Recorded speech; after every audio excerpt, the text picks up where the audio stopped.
Hello à tous, je suis heureux de vous retrouver dans cette vidéo et aujourd'hui, dans le cadre du plaisir des sens, de la sensorialité, nous allons aborder un cinquième sens qui est l'ouïe. Alors Louis, qui est un pote à moi, je te le dis de suite, on va pas parler que de toi aujourd'hui, mais évidemment, comme tout le monde, ça peut te servir parce que tu as deux oreilles et que je pense qu'à tout être humain, ça peut être utile de vraiment affiner ce sens merveilleux qui est l'ouïe. Je suis Thierry, je suis là pour vous aider à créer plus d'amour en vous et autour de vous par des actes simples. Et quand je vous dis ça, quand je vous dis autour de vous, ça veut dire évidemment les personnes qui vous sont proches, les personnes qui sont autour de vous, bien sûr, mais aussi l'environnement, les animaux, les végétaux, tout ce que finalement la planète nous offre et dont il faut prendre soin. Alors, en ce qui concerne Louis, donc, moi, ça me fait rire parce que je pense à Louis de suite, mais il va falloir que je sorte de ça. Une fois de plus, c'est un équipement merveilleux. Alors, je vous le disais, à travers les autres sens, ça m'a aidé aussi à découvrir finalement les merveilles qui sont à l'intérieur de nous, les merveilles de technologie organique et de ne pas oublier de remercier ce fabuleux équipement dont nous sommes faits, qui est notamment les cinq sens, mais également tous les organes, etc.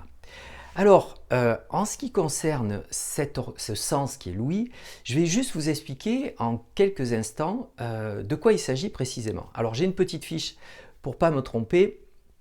Alors déjà, il y a un son qui est émis par l'extérieur, donc la nature ou autre, et ce son, il fait des vibrations dans l'air. Donc ces vibrations, elles arrivent au pavillon de l'oreille, vous avez peut-être remarqué que c'est comme un entonnoir, et cet entonnoir va nous permettre d'aller, via le conduit auditif, jusqu'au tympan. Le tympan, en fait, c'est comme la peau d'un tambour qui va vibrer et qui envoie finalement ces vibrations à trois petits os. Les trois petits os s'appellent le marteau, l'enclume et l'étrier. Et ces petits os, en fait, ils vont amplifier les vibrations et les transmettre à la cochlée.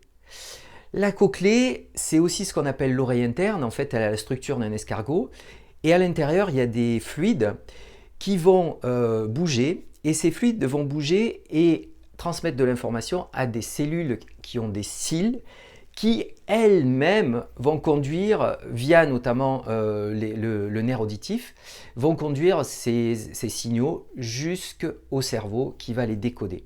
Alors je ne sais pas si vous imaginez le truc, bon peut-être on aurait pu faire plus simple, mais il y a certainement des raisons peut-être de protection, de sécurité, évidemment X raisons entre guillemets techniques qui permettent à faire que tout ce système superbement enchaîné l'un l'autre fait que entre le son qui arrive à l'extérieur et celui qui est codé par le cerveau, en quelques millièmes de seconde, on a cette information fabuleuse qui est finalement de capter les sons. Et là, on rentre dans un plaisir, enfin personnellement, c'est un plaisir immense. Mais vous le savez, la voix de quelqu'un, la musique, le son des oiseaux, tout ça, c'est une merveille de la vie, quoi. Juste de temps en temps, se concentrer pour vraiment l'apprécier. C'est comme tout, dans ma tête, je peux être en train de parler, d'être absorbé par mes pensées, je vais comparer, analyser, réfléchir et tout. Et du coup, là, je capte pas ces sons. Donc, ça vaut le coup de vraiment s'arrêter, se poser et puis se concentrer sur vos oreilles. D'ailleurs, je vais vous proposer un exercice que je fais dans certaines méditations guidées.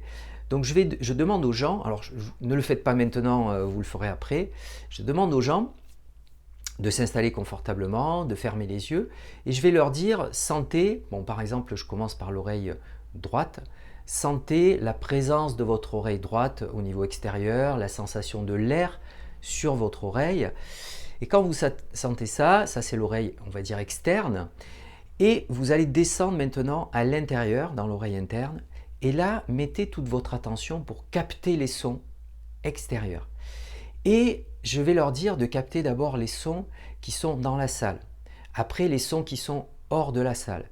Je vais leur dire de capter les aigus d'abord, et après les graves. Je vais leur dire également comment dire, de bouger d'une oreille à l'autre, c'est-à-dire de faire côté droit et puis après côté gauche. Et tout ça, c'est pour aussi exercer, entraîner votre capacité à entendre et l'affiner finalement. Et c'est pas quelque chose qu'on a l'habitude de faire, même si dans plein de cas ça fonctionne tout seul. Mais si on met toute son attention et qu'on le fait fonctionner par des choix conscients, on peut avoir des très belles surprises auditives. Il y a également évidemment d'autres choses qui peuvent vraiment stimuler votre sens de l'ouïe, c'est de prendre le temps d'écouter des choses qui vous plaisent. Alors là, on a une richesse aujourd'hui incroyable avec tout l'accès par les plateformes de musique, tout l'accès à toutes les musiques qui soient, et très intéressant aussi pour en découvrir des nouvelles. Alors je sais que moi par exemple, quand j'écoute la voix il y a une chanteuse que j'adore qui s'appelle Sona Jobarteh, qui a une très belle voix, c'est une africaine, mais j'aime bien aussi écouter la Calas, j'aime bien aussi écouter Bobby McFerrin, j'aime bien aussi me laisser surprendre par des sons, des musiques que je découvre, et puis moi je marche beaucoup à la sensibilité, donc d'un coup, waouh, je vais me dire, waouh, ça te touche, c'est très fort, très puissant, et c'est incroyable. Et puis, toujours dans le registre de cette écoute et de l'ouïe, je pense à un moment où j'avais assisté à un séminaire de Guy Corneau et il avait posé une question à une personne qui lui demandait qu'est-ce que vous aimez. Et la personne lui a répondu mais moi j'aime écouter le piano. Et alors je ne sais plus si c'était la musique classique ou du jazz ou je ne sais plus, donc en tout cas elle parlait de piano. Et il lui a posé la question mais est-ce que vous le faites souvent cette écoute du piano? Et elle a réfléchi une fraction de seconde et elle a dit ben non. Et c'est très intéressant parce que parfois on sait ce qui nous fait du bien, on sait ce qu'on aime, et puis finalement cet aspect-là qui est important finalement dans notre vie, on y accorde très peu d'importance ou très peu de temps. Donc je vous invite dans ce défi de passer un peu plus de temps, alors ça peut être 2 minutes de plus, 5 minutes de plus, peu importe, à écouter des choses que vous aimez. Ça peut être le son des oiseaux, vous sortez, en ce moment c'est le printemps, vous sortez et puis vous écoutez le son des oiseaux, c'est merveilleux. Ça peut être de la musique évidemment, ça peut être etc. etc. Il y a plein de choses. Moi j'adore aussi, vous voyez, faire craquer le pain, des fois la croûte du pain qui craque, je trouve que c'est un son très agréable. Et je vais vous proposer 2 petits sons, là qui sont un son aigu à partir d'un instrument, enfin, je ne sais pas si on peut dire un instrument, mais qui s'appelle la chincha. Écoutez la pureté de ce son très aigu, mais la pureté. Et puis un autre son, toujours avec des instruments vibratoires. Là, en fait, c'est un bol tibétain.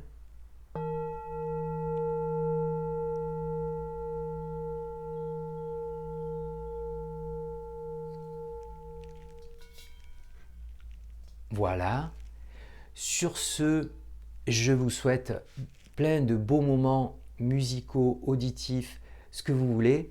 Je vous embrasse et je vous dis à très bientôt. Pensez-y, vous êtes quelqu'un de bien. Et pensez également à vous abonner à ma chaîne YouTube en cliquant au-dessous, abonner et en cliquant sur la cloche. À très bientôt.